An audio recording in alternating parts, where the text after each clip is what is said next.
Hi there. We are here for a cooking and crime session today. I don't know why it's a session, now it's a session. But I'm gonna make a onion tart and tell you a story. So first thing I'm gonna do, I'm gonna get into the ingredients. So we have gruyere cheese, onions, puff pastry, thyme. We're gonna use a little bit of butter and olive oil, a little bit of brown sugar, a little bit of apple cider vinegar. I'm gonna start by having my oven preheating. Crumple your parchment paper, and it will stay in the pan a little bit easier. So then I'm just going to, I got this puff pastry, and this is the easy roll one. Normally you can get them in the frozen section. This one is over by the refrigerated cookie dough. So I'm just gonna put that on there.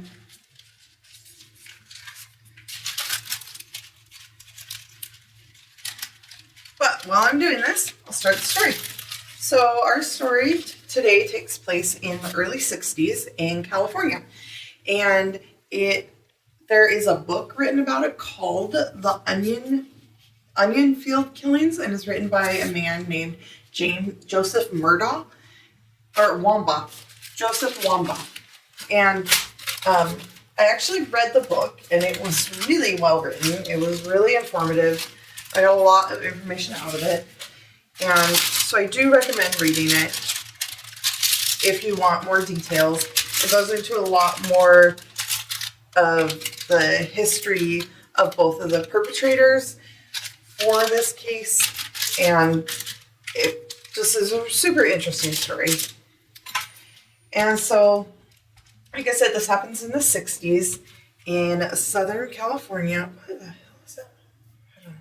Happens in the 60s in Southern California, and there are two men who grew up in very different places but had similarly troubling upbringings.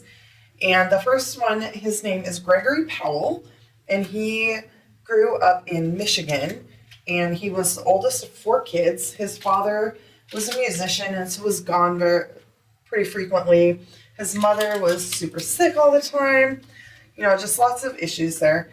And so he had a lot of responsibility, very troubled kid. He ended up running away from home when he was 15 and hitchhiking to Florida. I always say California because California's close and everybody around here goes to California and California's coming here. Anyways, so he was hitchhiking to Florida.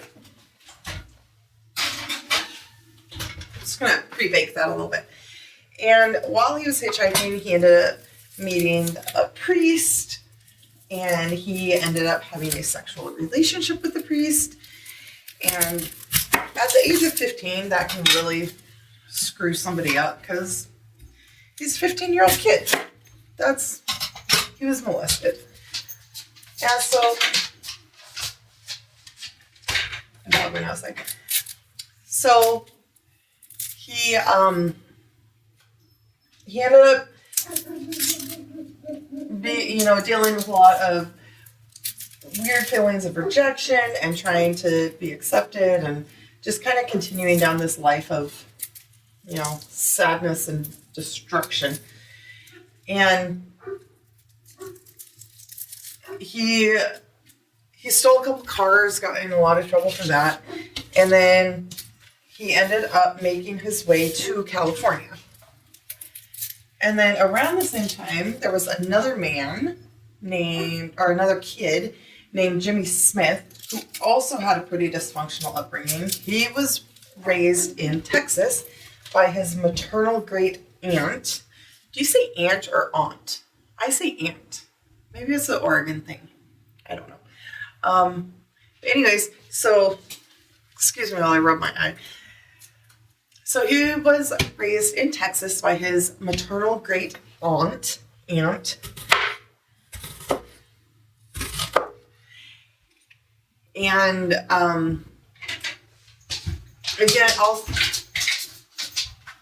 also kind of led a life of crime, petty theft, that kind of stuff. So he ended up running away when he was about 16 after getting in trouble for a string of burglaries and some small-time robbery type stuff. So, in and out of jail, both of them young age, lots of trauma, that kind of stuff. I've made a mess.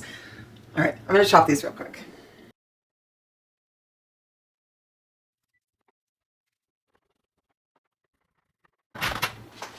On the evening of March 9th, 1963, Gregory Powell, at this time he's age 30, and Jimmy Smith, at this time age 32, were driving around LA in a Ford Coupe, and they were trying to figure out, prepping to commit another robbery together, because at this point they had done a couple different jobs and, just kind of running the life of crime together. So they were driving around, getting ready to preparing to commit another small crime together, a robbery, because they had done a few of these together already. And they ended up parking at the corner of Carlos Avenue and Gower Street in Hollywood, California. And they, were looking a little shady, a little sus, when two plainclothes police officers from the LAPD saw them and decided that they would go check them out. These two police officers were Ian Campbell, age 31, and his partner, Carl Hittinger, age 28. And like I said, there were plainclothes policemen driving around in an unmarked police car. So they go up to the car where Powell and Smith are. They identify themselves. Smith and Powell get out, and Powell pulls a gun on Officer Campbell. So I'm just going to put these onions in the olive oil that has been heating up. I'm not adding the thyme yet, so I probably shouldn't have done that, but that's okay. All right, gonna let that cook. I love the smell of onions cooking. This is so yummy. All right, so where are we at? Powell pulls a gun on Campbell, and Hittinger is kind of at the mercy of Smith at this time. And because Powell has a gun on him, because Campbell has a gun on him, he ends up telling Hittinger to give up his gun and give it to Smith. And so he does that.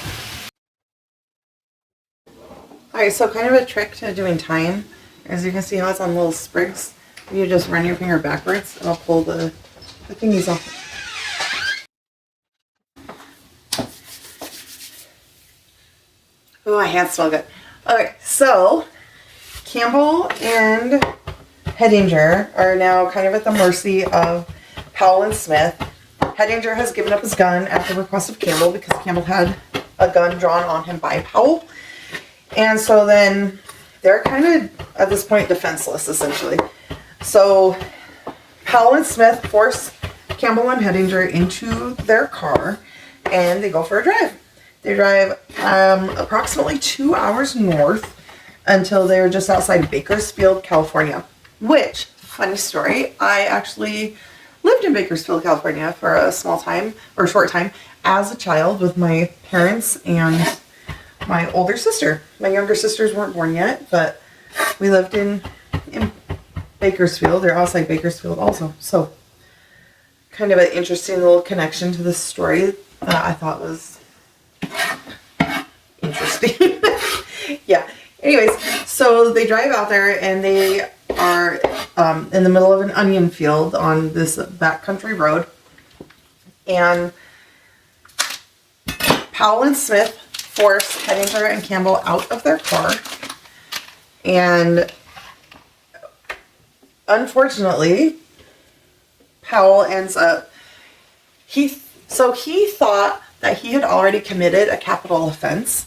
There's this clause called the Little Lindbergh Law that went into effect based on the Lindbergh kidnapping, where he thought kidnapping itself was a capital offense, but is really not a capital offense unless there was a ransom involved or somebody got hurt.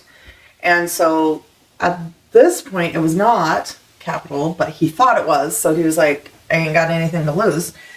And so he ended up execution style killing Powell, shooting him in the face, and ended his life, unfortunately. And while this was going on, Hittinger, I keep mixing up Powell and Campbell. So know that Campbell is the officer, Powell is the bad guy. Just keep that in mind. So Hittinger gets out, or is out of the car, and he ends up, while this is happening, running away and kind of hiding from these guys in the onion field.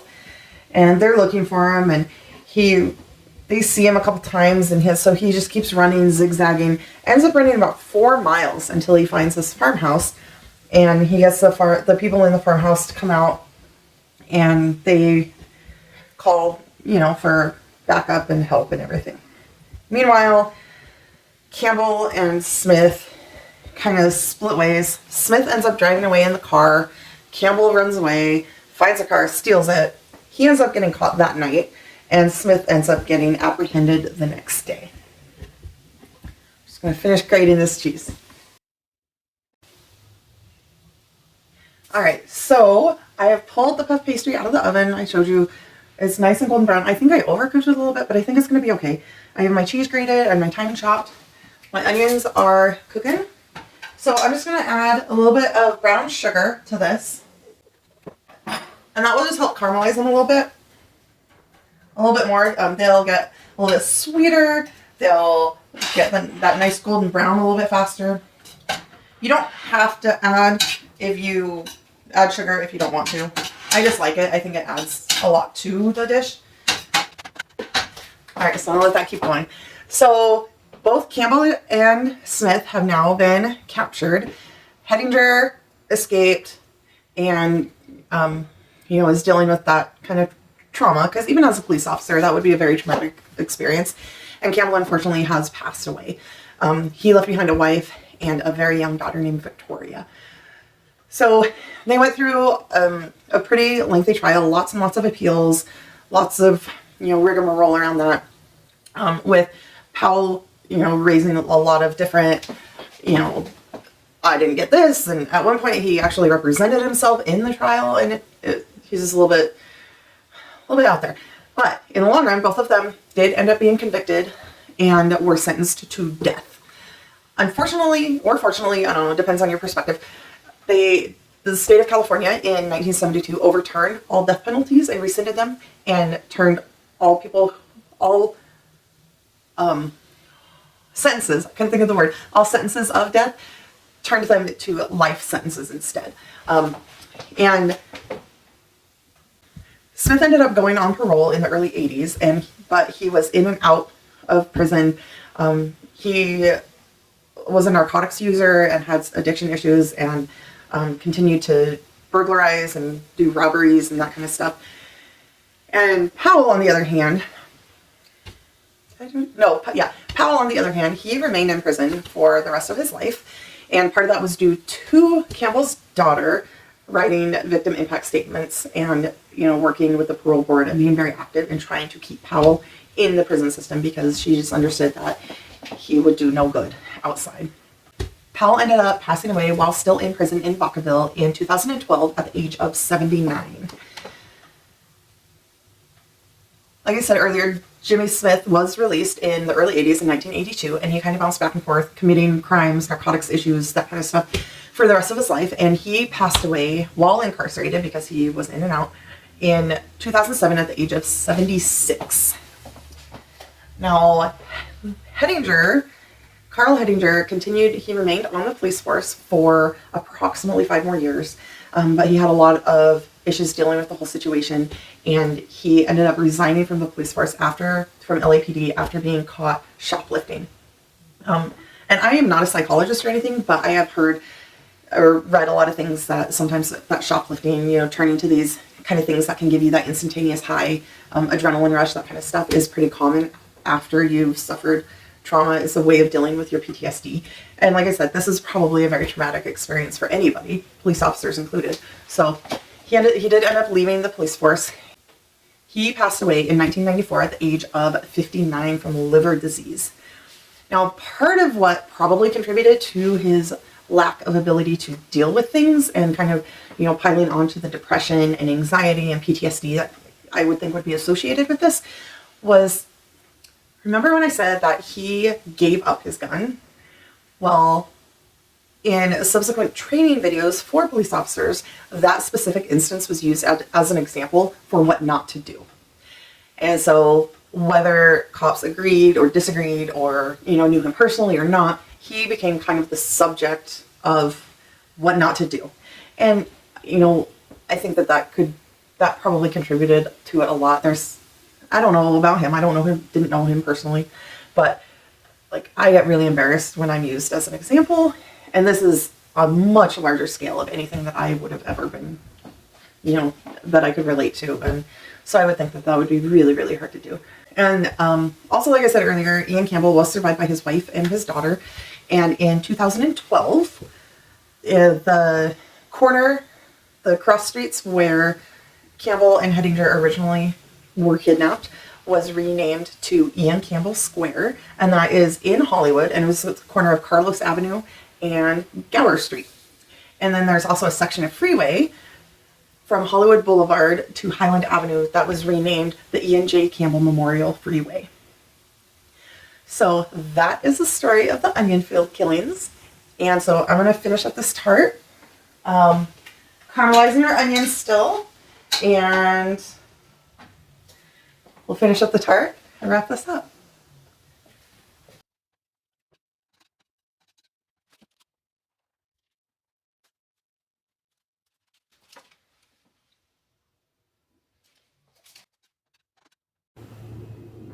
I just pulled it back out of the oven because I forgot to put the rest of the cheese on it. Oops. I don't know if you can hear my dog barking, but he's barking because he's an asshole. It's fine though. I love him. Now I'm going to pop this oven for 5 to 10 minutes. All right, it's been about 10 minutes. I'm going to pull this out. It looks good. I'm going to pull it out using that. Oh, no. Hold, please. I got this awesome thing. So check this out.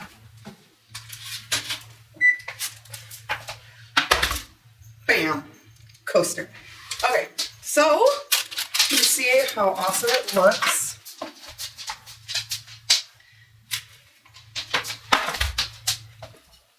Still nice and hot, but that's okay. You should probably let it cool for a minute, but I'm not that patient.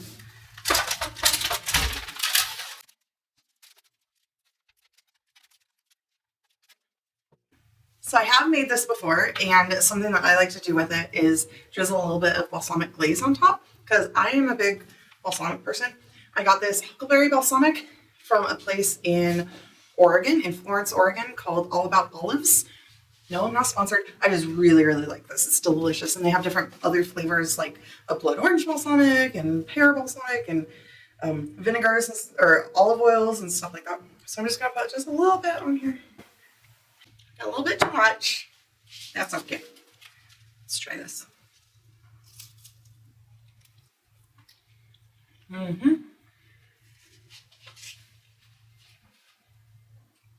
That's really, really good. It would be great for a brunch because it's super easy. So I made it while I was talking. Very easy dish. And it would be really good with some scrambled eggs or something like that with it. Or on top of it also. Tart doesn't have to always be sweet. Sometimes it can be savory. This one's a little bit of both because the onions are relatively sweet. And then if you put the balsamic on it, it also leans sweet. So finished our onion tart and the story of the onion field killings, where Officer Ian Campbell was unfortunately killed in the line of duty, and Officer Carl Hedinger, went on to live kind of a rough life. But both of the perpetrators were caught and were sentenced and did serve time. One serving out the rest of his life in prison, and the other kind of bouncing back and forth. So that is the story of the onion field killings in California. So thank you for joining me. Feel free to like and subscribe and leave a comment on what you thought about this episode, and if you have any recipes that you want me to do, or if you have any crime stories you want me to do, and I will find an associated recipe or crime story, either or, depending on which one you are asking me to look into. So thank you for your time. I appreciate you, and I hope that you have a great rest of your day. See ya.